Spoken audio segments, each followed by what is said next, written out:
Monsieur Gilles Roux, directeur des systèmes d'information du groupe Shiver, qui va nous raconter son histoire, et vous allez le voir, l'histoire un peu révolutionnaire. En tout cas, Gilles va nous en dévoiler les facettes. Et également Sylvie Poyer, consultante de l'Aware en solutions digitales SAP, qui a participé à ce projet e-commerce et qui va nous raconter sa version des faits.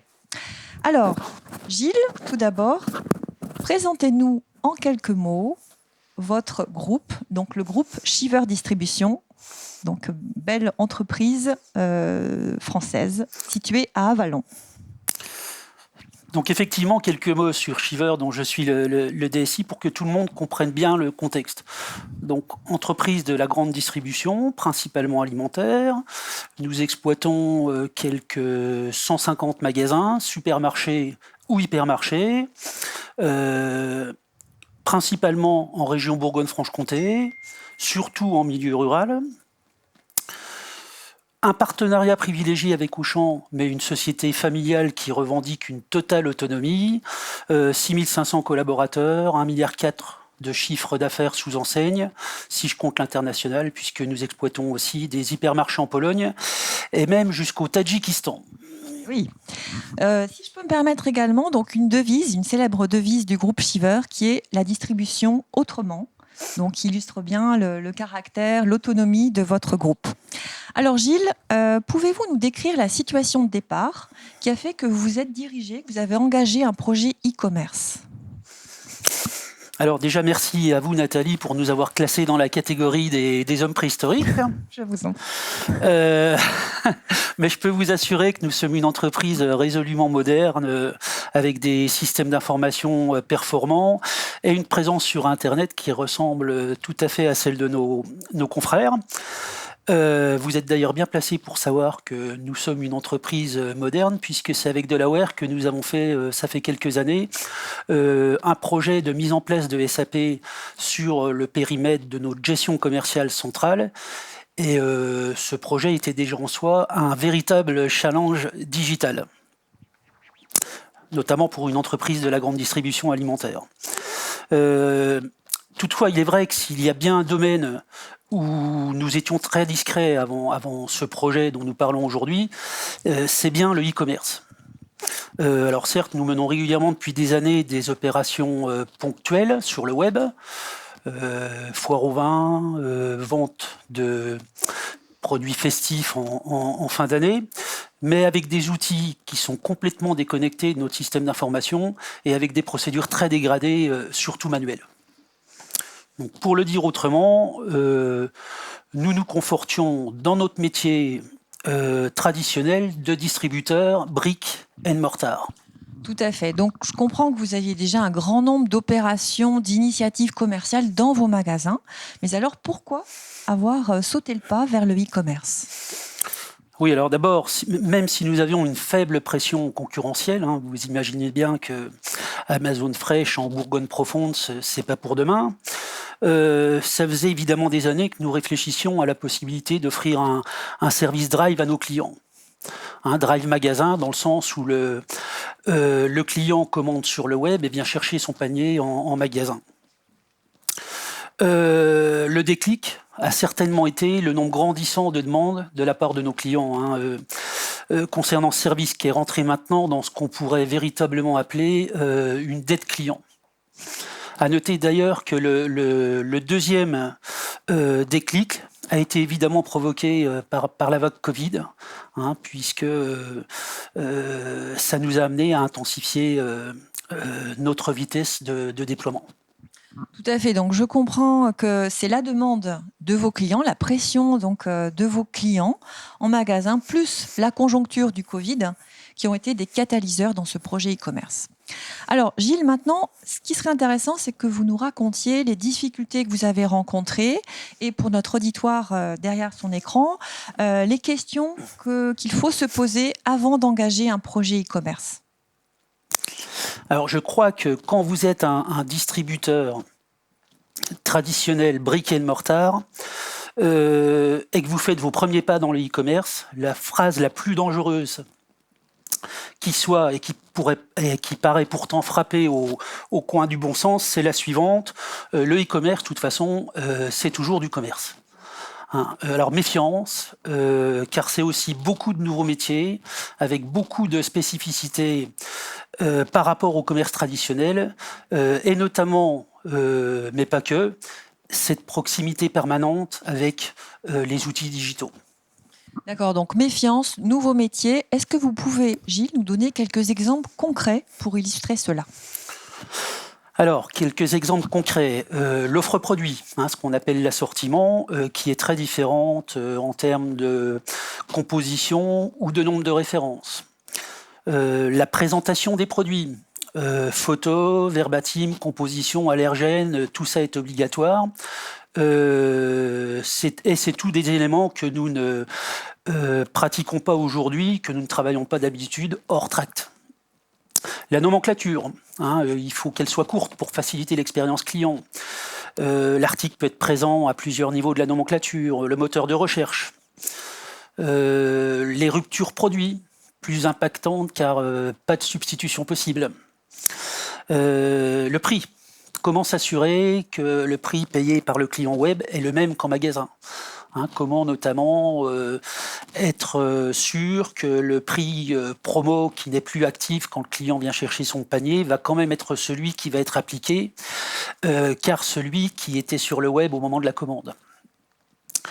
Et donc pour nous, le premier enjeu a été très clairement d'embarquer les métiers notamment de la centrale, vers cette nouvelle destination. Et dans notre cas, par exemple, nous avons créé un nouveau service, une cellule e-commerce dédiée, ceci pour éviter que l'approche soit perçue comme trop technique ou trop poussée par la DSI.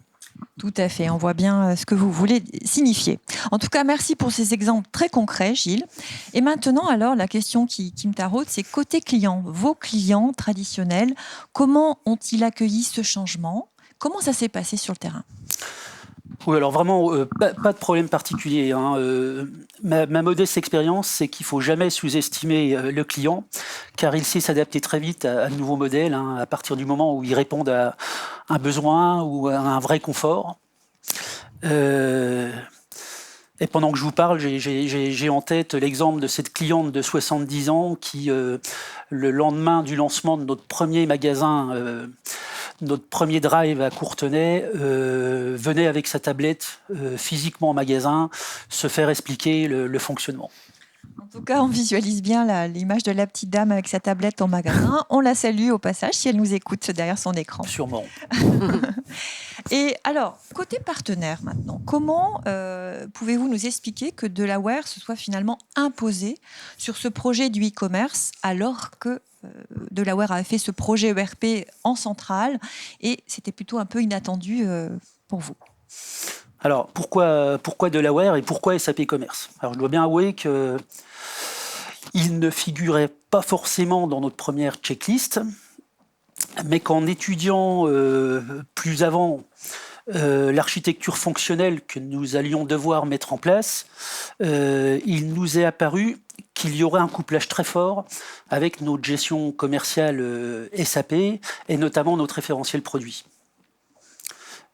Cette obligation de cohérence entre notre offre e-commerce et notre offre magasin était de nature à justifier le choix d'un système nativement intégré et de l'intégrateur de l'époque, c'est-à-dire de Delaware.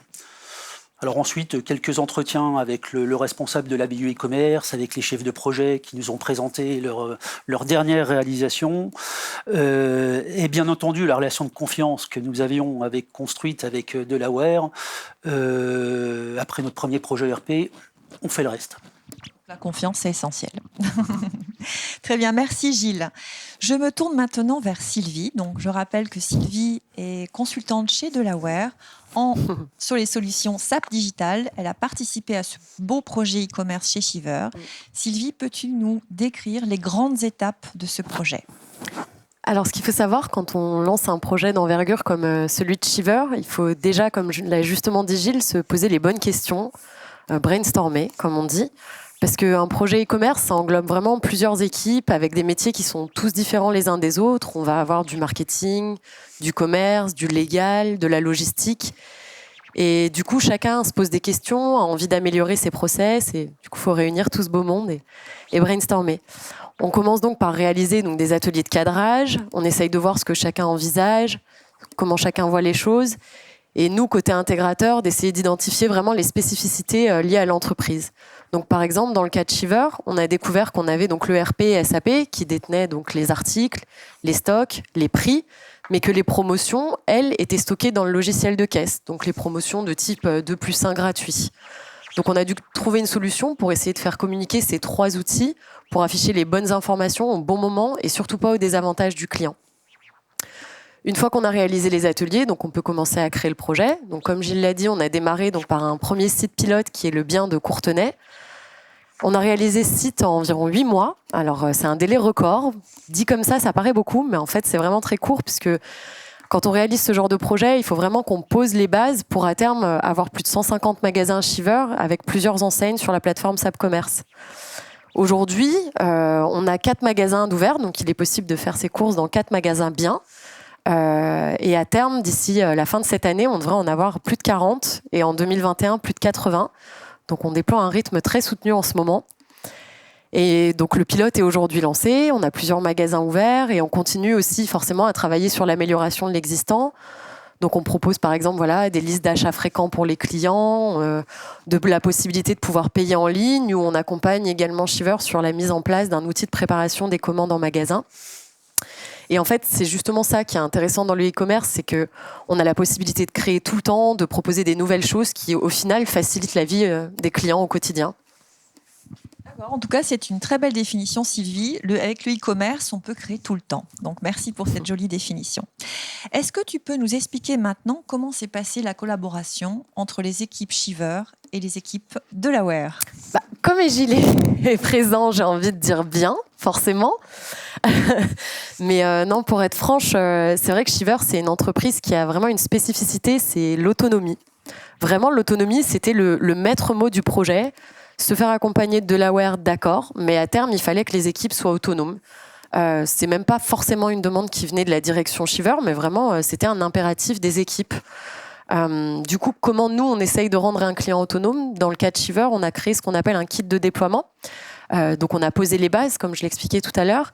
Et aujourd'hui, avec ce kit, les équipes sont en capacité d'ouvrir de nouveaux magasins toutes seules. Donc, elles n'ont pas besoin de faire appel à Delaware pour ouvrir de nouveaux sites, donc les 40, 80 dont je vous parlais tout à l'heure.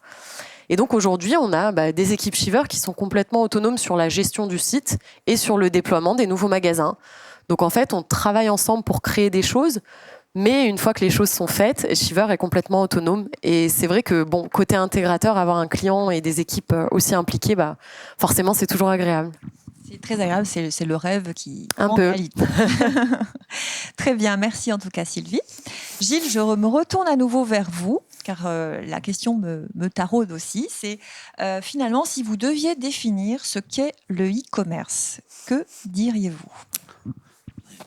Alors, face à un auditoire aussi respectable, je vais bien me garder de définir ce qu'est le e-commerce. Je vais plutôt dire ce qu'il n'est pas. Ouvrir un site Drive, ce n'est pas comparable à ouvrir un magasin physique. Ce n'est pas la même chose. Et tant qu'on y est, puisqu'on parle de magasin physique, parlons de l'accompagnement du changement en magasin.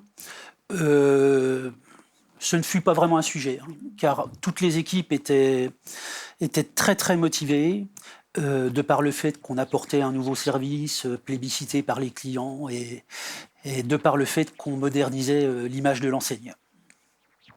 D'accord. Donc, beaucoup d'enthousiasme dans ce projet depuis vos équipes. Quelles sont maintenant vos perspectives pour la suite, Gilles ? Oui, et maintenant ? Donc les fondations sont posées, sont solides et vont déjà dans un premier temps nous permettre un déploiement intense et généralisé. Et nous allons enfin pouvoir réfléchir à d'autres services plus innovants qui marient le physique et le digital. Rappelez-vous que notre devise, c'est Shiver, une autre idée de la grande distribution. Donc je vous les cite en vrac. Courses collaboratives, livraison à domicile ou en point relais, place de marché avec des produits issus de fournisseurs locaux, variations autour des métiers de bouche traditionnels, etc., etc. L'horizon des possibles. Il est immense. Voilà. Donc ça fait plaisir, il y a plein de potentiel et ce n'est que le début finalement. En tout cas, Gilles, je voulais vous féliciter, bravo à vous, bravo à Shiver, à l'équipe dirigeante Shiver, à l'équipe de l'Aware qui a accompagné ce projet et qui offre un tas de potentiel. On peut dire que vous avez pris le virage du digital au bon moment. C'était vraiment le moment idéal. Donc bravo pour on va dire, d'avoir eu ce flair et d'avoir saisi l'opportunité de le faire à ce moment-là. D'ailleurs, ce qu'on a constaté chez Delaware, c'est qu'un nombre grandissant d'entreprises ont démarré des projets digitaux de plus en plus, donc ça doit être l'effet Covid probablement, des entreprises de tout horizon, de tout métier, donc différents de celui de Shiver, avec des tailles d'entreprises plus petites aussi également. Et c'est un constat qu'on fait chez Delaware. Et là, je me tourne vers Sylvie pour peut-être illustrer avec quelques exemples ce propos. Oui, c'est vrai que donc, suite au Covid, on constate en tout cas chez Delaware qu'on a de plus en plus d'entreprises qui ont commencé une démarche de digitalisation plus poussée. Donc, par exemple, on a Adveo, que vous allez peut-être pouvoir voir dans les autres ateliers en parallèle, donc, qui est spécialisé dans les fournitures de bureaux. Et en fait, chaque année, ils réalisent un salon donc, qui s'appelle l'Adveo World. Et habituellement, lors de ce salon, les clients passaient commande auprès d'Adveo avec des bons de commande papier, ce qui fonctionnait très bien jusqu'ici. Sauf que suite au Covid, donc Adveo nous a sollicité pour créer un site pour la prise de commande pour le salon, ce qui leur permettrait du coup de rebondir si jamais le salon venait à être annulé, et également pour toutes ces personnes qui ne pourraient pas se déplacer lors du salon qui jusqu'ici est maintenu. On a également d'autres clients pour lesquels on a déployé un CRM ou un portail client. Et en fait, on se rend compte qu'au final, tous ces outils digitalisés ont vraiment permis à nos clients de maintenir une activité et de suivre leur activité commerciale pendant cette période de confinement. Très bien. Merci beaucoup, Sylvie, pour ces exemples complémentaires. Il me reste à vous remercier tous les deux pour vos témoignages très intéressants et complémentaires. Et à l'auditoire derrière son écran, donc je rappelle, merci pour votre attention d'abord, et je vous rappelle le principal message de cette table ronde qui est la possibilité de passer d'un commerce physique traditionnel vers un commerce plus digital, c'est tout à fait possible, et ça peut même se passer dans la joie, la bonne humeur et avec beaucoup de créativité à la clé. Donc merci beaucoup à tous et place aux questions.